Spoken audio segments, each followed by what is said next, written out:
दिल्ली शराब घोटाले में आम आदमी पार्टी सांसद संजय सिंह की गिरफ्तारी के बाद अब उनके करीबियों पर शिकंजा कसा जा रहा है। ईडी ने संजय सिंह के 3 करीबियों को सम्मन जारी किया और उन्हें पूछताछ में शामिल होने के लिए बुलाया।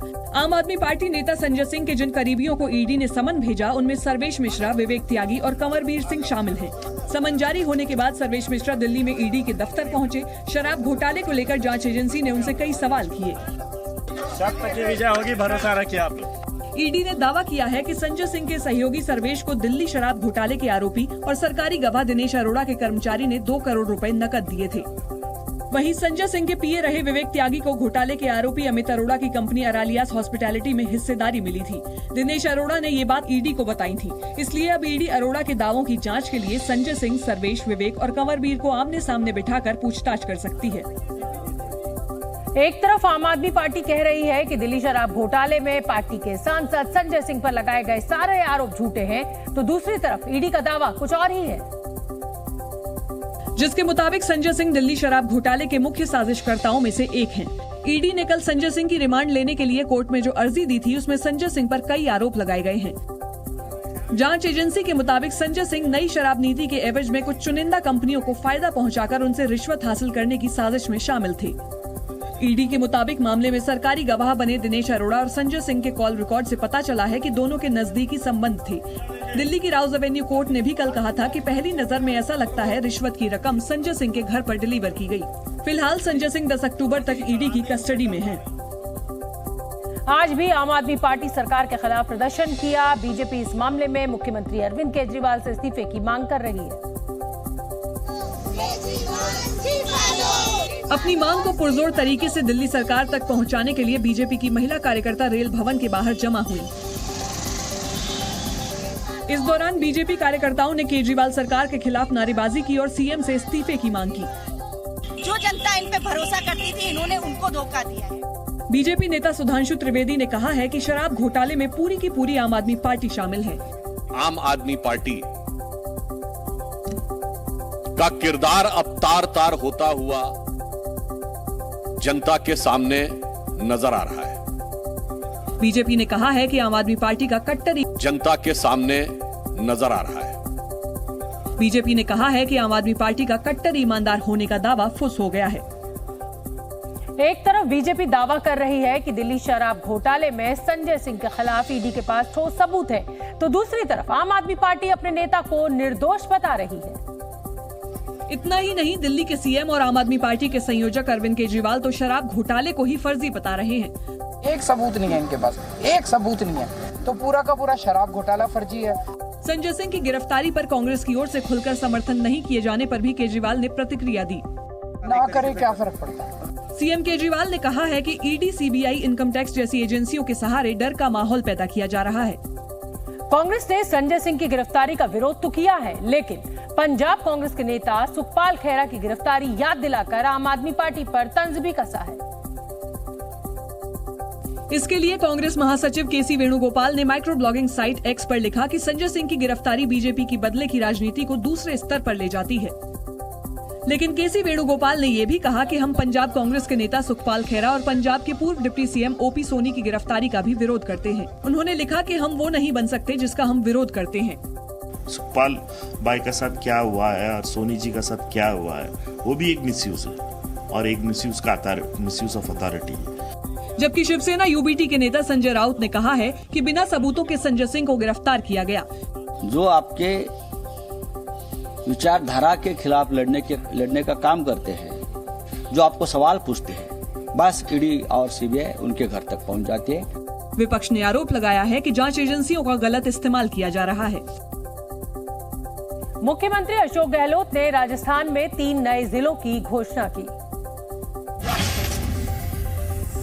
राजस्थान में चुनावी माहौल के बीच सीएम गहलोत ने 3 नए जिलों का ऐलान किया है। मालपुरा, सुजानगढ़ और कुचामन सिटी राजस्थान के 3 नए जिले होंगे।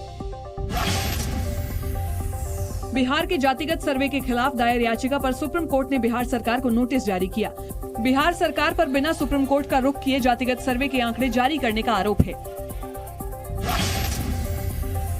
जेडीयू विधायक गोपाल मंडल फिर सुर्खियों में है। कुछ दिनों पहले जेडीयू विधायक अस्पताल में रिवॉल्वर लहराते हुए दिखे थे। वहीं इस मामले को लेकर जब आज पत्रकारों ने सवाल पूछा तो वो गाली गलौज पर उतर आई। कोई ऐसा काम करता है कि हाथ में पिस्टल लेकर लहराइएगा? हाँ लहराएंगे। अच्छा लहराएंगे। तुम लोग हमारा बापो हो मना करोगे? तेलंगाना के गृह मंत्री महमूद अली का अमानवीय चेहरा सामने आया है। गुलदस्ता देने में देरी करने पर उन्होंने अपनी सुरक्षा में तैनात सिपाही को ही थप्पड़ जड़ दिया।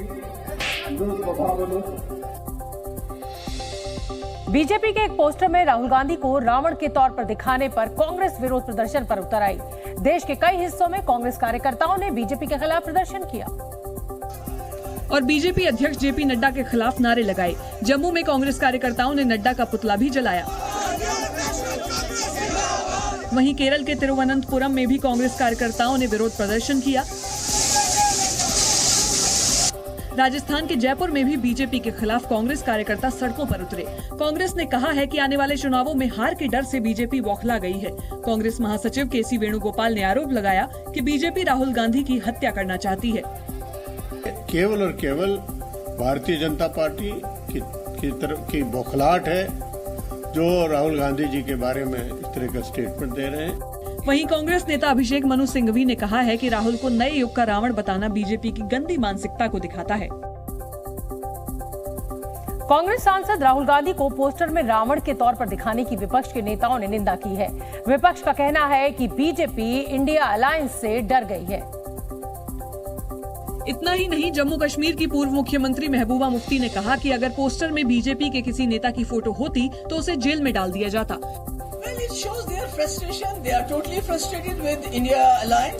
वहीं शिवसेना यूबीटी के नेता संजय राउत ने कहा कि बीजेपी के लोग राहुल गांधी से डरने लगे हैं।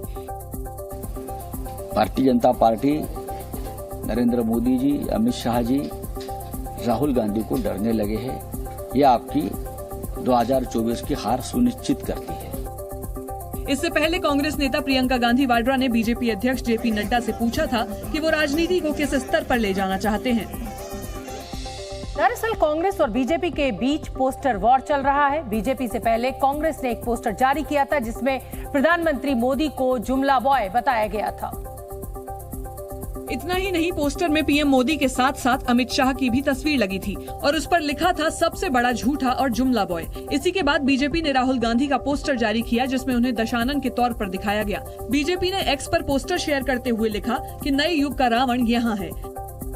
आप सिर्फ चालाकी में, छल कपट के साथ लोगों को धोखा देंगे अपनी पहचान को, तो इसी तरीके के संज्ञान, इसी तरीके की बात उनके लिए कही जाए। इसके साथ ही बीजेपी ने राहुल को धर्म और राम विरोधी बताया। साथ ही कहा कि राहुल का लक्ष्य भारत को नष्ट करना है। सुप्रीम कोर्ट ने चुनावी राज्यों में फ्रीबीज यानी मुफ्त वाली घोषणाओं पर सवाल उठाते हुए कड़ी टिप्पणी की है। साथ ही सुप्रीम कोर्ट ने मध्य प्रदेश, राजस्थान और केंद्र सरकार के साथ ही चुनाव आयोग को भी नोटिस जारी किया जिसका जवाब 4 हफ्तों के अंदर देना होगा। सुप्रीम कोर्ट में दाखिल एक याचिका में आरोप लगाया गया था कि चुनाव से पहले मतदाताओं को लुभाने के लिए करदाताओं के पैसों का दुरुपयोग किया जाता है, जिस पर रोक लगनी चाहिए। इस प्रकार से पब्लिक फंड का जो मिसयूज कर रहे हैं वो नहीं होना चाहिए, ये हमारी कोर्ट से मांग थी। आज माननीय चीफ जस्टिस और पारदीवाला जी और मनोज मिश्रा जी ने इस मामले में 4 सप्ताह में जवाब मांगा है और हम उम्मीद करते हैं कि पब्लिक जो फंड जो होता है उसका दुरुपयोग रुकेगा। सुनवाई के दौरान कोर्ट ने इस बात को माना कि चुनाव से पहले ऐसी घोषणाएं होती हैं जिन पर पूरी तरह से रोक लगा पाना आसान नहीं है, लेकिन ये नामुमकिन भी नहीं है। वास्तविक करदाता का पैसा वास्तविक करदाता के काम न आकर के किसी लोक लुभावन वादे में लगकर एक तरह से लालच देने के काम में आता है, उसके विरुद्ध हमारे द्वारा ये याचिका माननीय सर्वोच्च न्यायालय में लगाई गई थी। वहीं इस मामले में लंबित एक और याचिका को भी इसी याचिका के साथ जोड़ दिया गया है, जिस पर अब कोर्ट आगे सुनवाई करेगा।